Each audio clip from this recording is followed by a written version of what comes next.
Umwe wese ku cyubahiro cyawe Imana yaguhaye reka ndakuramutse.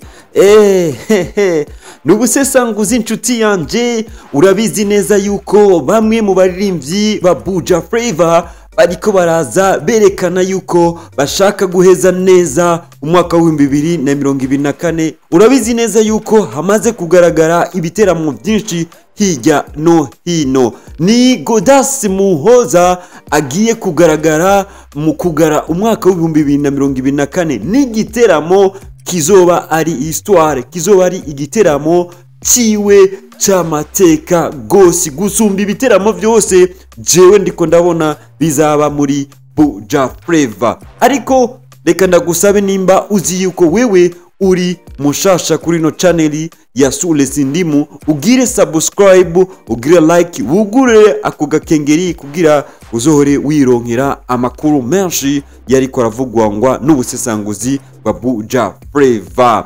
Ntiwibagire no kugira commentaire yawe.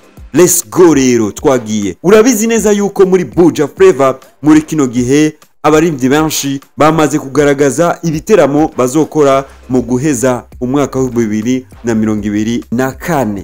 Nta giteramo na kimwe je nk'umusesanguzi maze kuza kukubwira yuko iki giteramo kirakomeye, ariko Godas Muhoza niwe muririmbyi wa mbere jewe mvuga nk'umusesanguzi wa Buja Flavor nshaka kukubwira yuko agiye gukora igiteramo kizoba gifise histoire kubwiwe. Kubera iki kizoba gifise histoire muri Buja Flavor? Kubona Godas Muhoza azokora igiteramo hamwe n'umuririmbyi Rude Boy, umuririmbyi Polo Okeya wo mu gihugu ca Nigeria muri P-Square. Ni P-Square rero canke Rude Boy azogaragara mu giteramo itariki 21 ukwezi kwa11. Nkuko ubibona ku isanamu nganda bikwereka neza na neza, nuko urabibona yuko Rude Boy canke Paul Okeya yarafashe rutemikirere agana mu gihugu ca Uganda.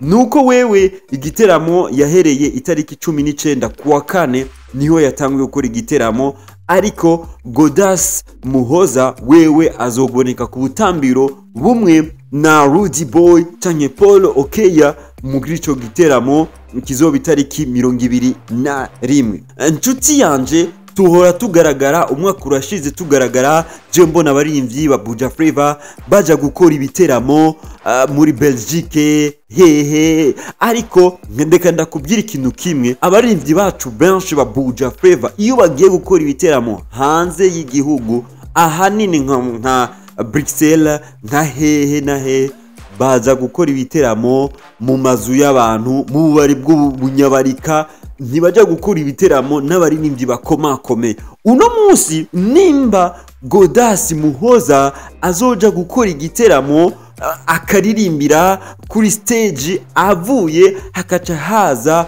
Rude Boy muri P-Square nawe nyene akaririmba, wumve ubwo buremere nshuti yanje. Ucufatana babandi bahura bafata indege bakaja gukora igiteramo hariya, bagakora igiteramo n'abaririmbyi ba underground bahariya n'abaririmbyi tutazi, ariko why ukaca wibaza none nimba koko batwaye umuziki wacu hanze y'igihugu bawutwaye he? Bawutwaye mu underground braza. Je mpora mvugisha ukuri nkababwira abaririmbyi ho kuva ngaha mu Burundi ukaja gukora igiteramo muri Etazini ngo ni kubera wafashe indege, umuva ngaha ukagenda mu gihugu ca Kenya canke i Dar es Salaam ukavuga ati Konde Boy canke Diamond ndakeneye kusha mu giteramo cawe gratuitement, kuko ucuronka connection ukoranye n'abaririmbyi bakomakomeye muhuriye mu giteramo kimwe. Wiyumvire ubishe mu mutwe neza yuko uno munsi Godas Muhoza agiye kuririmba mu giteramo Rude Boy yatumiwe. Rude Boy ninde? Umuririmbyi afise amateka menshi muri Afrika, ni umuririmbyi tumuzi muri histoire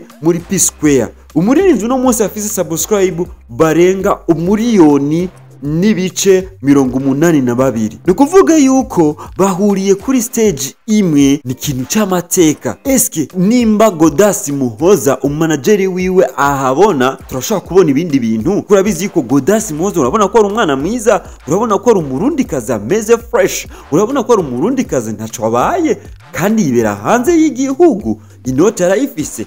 pourquoi pas tutobona habaye collabo hagati ya Rude Boy na Muhoza canke tukabona collabo y'Umuganda na Muhoza. Uno munsi rero Rude Boy yamaze gushika mu gihugu ca Uganda, yakoze igiteramo ca mbere, agazoca akora igiteramo ca kabiri aho azoba ari kumwe n'abandi baririmbye harimwo na Godas Muhoza. Godas Muhoza vraiment ni umuririmvyikazi ameze neza, ni umuririmvyikazi afise kazoza keza uri kurumviriza no kuraba indirimbo ziwe. Il est vrai afise amafaranga na talent yo kuririmba arayifise. Nituzi channel yakoresheje kugira aronke iyo opportunité yo kuja kuririmba kuri stage imwe na Rude Boy. Muraza abaririmbyi muri Afrika bifuza kuririmba kuri stage imwe n'abaririmbyi mu gihugu ca Nigeria, n'abaririmbyi benshi, ariko no munsi ukabona naka yafashe urutema ikirere agiye muri Belgique, muri Bruxelles, mu Butaliyano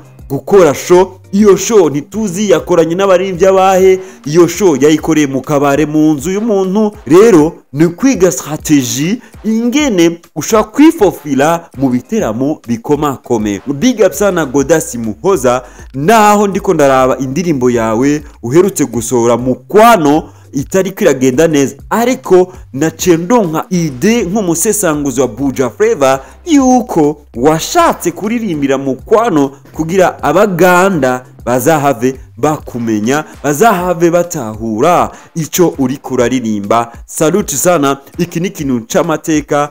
Big up sana uno musi kubona umuririmbyi w'iwacu wo muri Buja Flava ahurira kuri stage imwe n'umuririmbyi wo mu gihugu ca Nigeria kandi asanzwe akomeye nka Rude Boy canke Polo Okea. Wewe nka nshuti yanje usanzwe ukurikirana ibikorwa vya Buja Flava, wibaza yuko azohava yunguka iki Godas Muhoza canke Buja Flava twebwe tuzohava twunguka iki? Ni kintu c'amateka canke si c'amateka? Nyandikira muri commentaire. Ariko ndakubwire ko nimba wewe uzi yuko uri umuntu mushasha kuri channel ya Sules Ndimo, ugiye subscribe, uzurandika ku commentaire, hanyuma ugire partage Mr SS Sules Ndimo. Reka ndagushimire, ndakubwire yuko turacari kumwe mu busesanguzi bwa Buja Flava. Let's go, ikindi kiganiro rero kiraje.